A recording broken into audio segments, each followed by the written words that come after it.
그 사마리아의 복음을 전파한 빌립이 또 하나님의 성령에 이끌려서 이제 그 이티오피아 간닥의 국보를 맡은 이티오피아 이티오피아 사람 곧 에티오피아 여왕 간닥의 모든 국고를 맡은 관리, 즉 재무장관 같은 이티오피아의 재무장관, 여왕의 재무장관격인 이 사람이 간닥이라는 국고를 맡은 관리인이에요. 이 사람이 아마 그 디아스포라 유대인이 말이죠. 이쪽에 가는 유대인인데 정말로 느헤미야가 그 바벨론에 가 다니엘, 사드락과 메삭과 아벤노고 느헤미야 막 인정받았듯이 귀한 직책 맡았듯이 이렇게 귀한 그 이티오피아의 재무장관 같은 이런 유대인으로서 이렇게 인정받은 이 사람이 이제 예루살렘에 이제 예배하러 왔다가 가는 길이에요. 이때 이제 그가 도살장을 가는 양과 같이 끌려가고 틀 깎는 자 앞에 있는 어린 양이 조용함 같이 그의 입을 열지 않은 이렇게 이제 이사야 53장을 읽게 됐어요. 이사야 53장은요. 이사야 53장은 구약에 있는 신약이에요. 구약에 있는 예수의 그가 진리시고 상하시고 징계받고 채찍받으신 예수, 고난의 예수, 우리 인류를 위해서 고난받으신 예수 그리스도에 관한 이 고백이 있어요. 유태교 믿는 중에 목사된 사람이 있어요. 그분의 간증에 하면 이사야 53장을 제일 꺼려한다는 거예요. 지금도 유태인들이. 이사야 53장 이걸 건넜더니 이것 좀 해석해달라고 하다가 아빠한테 뺨도 맞고 그랬는데 정말 이사야 53장 파고든 이사야 53장 가지고 주제로 박사학위를 받은 사람도 신학 박사학위도 많습니다. 이게 이사야 53장 보니까 이게 완전히 예수 그리스도의 고난, 십자가 고난을 예언하는 거예요. 그래서 이 빌립도 기도한 중에 하나님의 성령으로 이 영감을 받고 이걸 해석해 줬어요. 그래서 이 사람이 읽는 성경을 읽는데 몰라 해야 돼. 그래서 그 내시가 빌립에게 말하되 청컨대 내가 묻노니 선지자가 이 말한 것이 누구를 가리키느냐. 그러니까 이렇게 그 양같이 고난받는 그러니까 누구냐 이게 누구냐 이때 여기에 대해서 몰라요. 그래서 빌립이 입을 열어 이글에 시작하여 예수를 가르치는. 그래서 이분은 세상 죄를 지고 하는 하나님의 어린 양 예수 그리스도다. 이 어린 양 예수 그리스도께서 세상 모든 허물과 죄를 뒤집어 쓰시고 십자가에 피 흘려 죽으심으로 믿는 자 구원해 주신 하나님의 은혜다. 은혜로.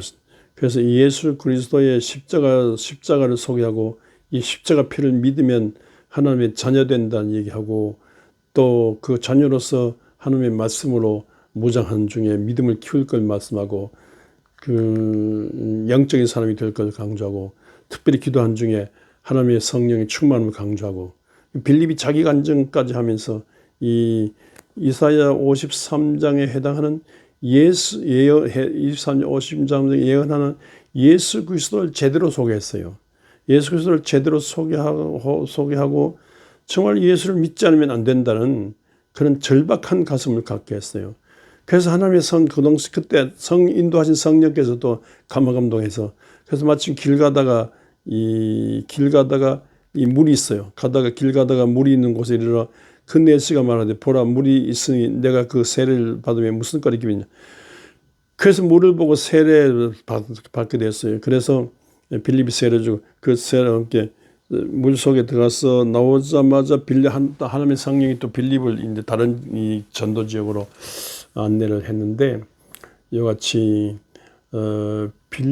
하나님의 성령은 빌립이 이 예수 그리스도를 증거하도록 예수 그리스도에 대해 구약의 예언을 아니라 구약의 예언을 신약의 구약에 예언한 그 예수를 구세주를 신약에 오신 예수 그리스도로 소개하고 이 예수 그리스도를 믿는 믿음으로 온 세계 만민이 구원받아야 되는 것. 하나님의 성령의 나타난 능력을 얘기하고 그래서 바로 예수 이 사건을 성경을 예수 중심으로 해석해내고 이렇게 안 예수를 어떻게 세례받고 어떻게 믿어야 되느냐 이렇게 안냈습니다.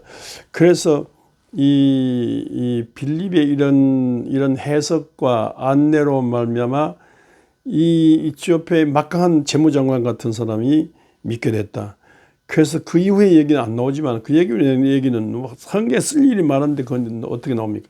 안 나오지만 이티오피아의 이런 예수 그리스도의 복음이 이티오피아에 보이지 않게 전파됐을 거라 그런 사도행전 이 8장의 말씀입니다. 이와 같이 성경은 언제든지 어려운 성경 어려워요. 성경 어려운데 성경은 기도한 중에 하나님의 영의 인도를 받아서 보아야 되고요. 신령한 눈이 열려야 돼요. 바울도 성경을 보는데 몰랐잖아요. 근데 그 하늘에서 빛의 쏘임을 받고 다마섹 시리아 다마섹에서 하늘의 빛의 쏘임을 받고 부활하신 예수 그리스도를 만나고 눈이 감겨졌는데 주님의 제자 아나니아의 기도를 받고 눈에 비늘 같은 것이 떨어졌어요. 그 눈에 비늘 같은 것이 떨어지는 중에 율법을 보는 눈에서 율법의 내용인 사랑, 그 사랑의 주인공 예수 그리스도를 보는 눈이 생겼어요. 그래서 이 영원한 이 예수로 말미암아 영원한 신령한 눈이 떠 영원한 예수 그리스도를 전하렸고 미치고 환장했죠. 예수 그리스도 이 예수를 전하지 않고는 견딜 수 없는 믿음의 사명으로 이 예수를 안디옥을 예루살렘에서 유다 사마리아 또 안디옥을 거점으로 해서 또 로마의 1차 번전 2차 3차 그래서 막 로마를 향해 나가도록 들리는 죄수의 몸으로 로마에 가서 복음을 전파하고 선교함으로써 로마를 통해서 온 세계 만방이 구원받는 로마 복음화의 기초도를 온 세계 만방의 복음 전은 기초도를 놓고 선교했습니다. 이와 같이 예수를 제대로 알고 이 예수를 또 남에게 전하는 안내하고 예수를 세상 속에 적용시키는 이런 일을 했습니다. 빌립이 한 일을 바울이 했고 또 믿음의 조상들이 이렇게 살아서 오늘 여기 교회가 있습니다. 이런데 이렇게 이 복음 예수 그리스도 중심의 복음 이해와 해석 그리고 이 예수 그리스도 안내하는 이런 일을 끊임없이 해야 되겠습니다. 진짜 예수를 믿는데도 바르게 믿어야 되지 않습니까? 거짓으로 믿으면 그건 악마적인 거지 않습니까?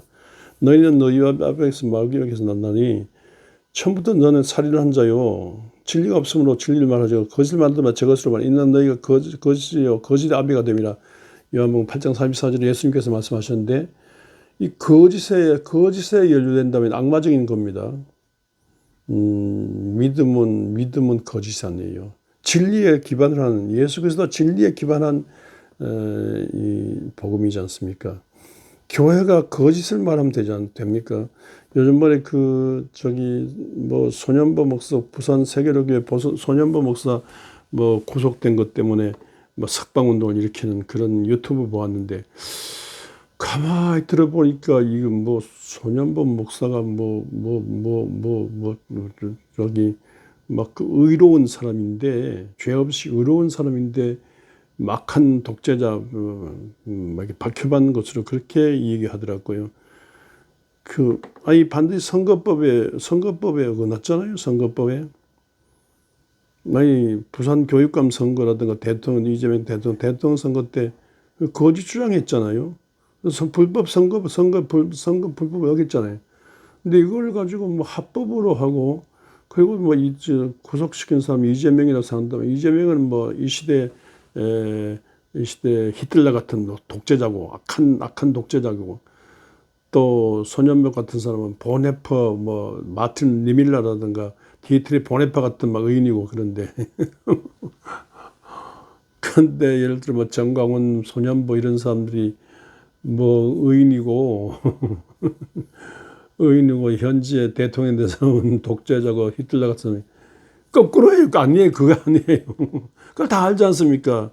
윤석열이라는 사람이 무당 푸닥거리 여기 연루돼 있고 술주정뱅이고 제정신이 아니에요. 그래서 계엄령해서 정권을 놓치는 사람이에요.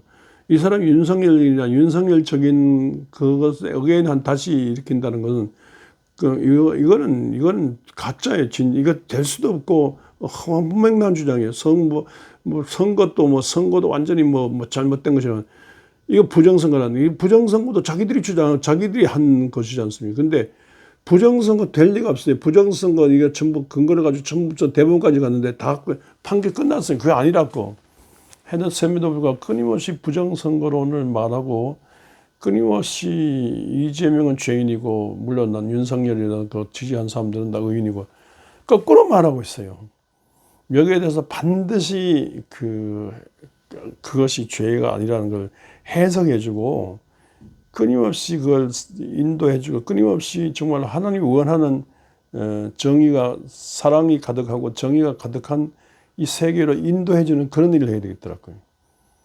기독교는 이렇게 문제를 바로보고 그 문제를 바로 예수 중심으로 해석해내고 예수 중심으로 인도하고 이 세상에 적용해서 정말 예수 중심의 바른 믿음과 바른 이 예수 그리스도의 하늘나라 운동을 일으키는 그런 일.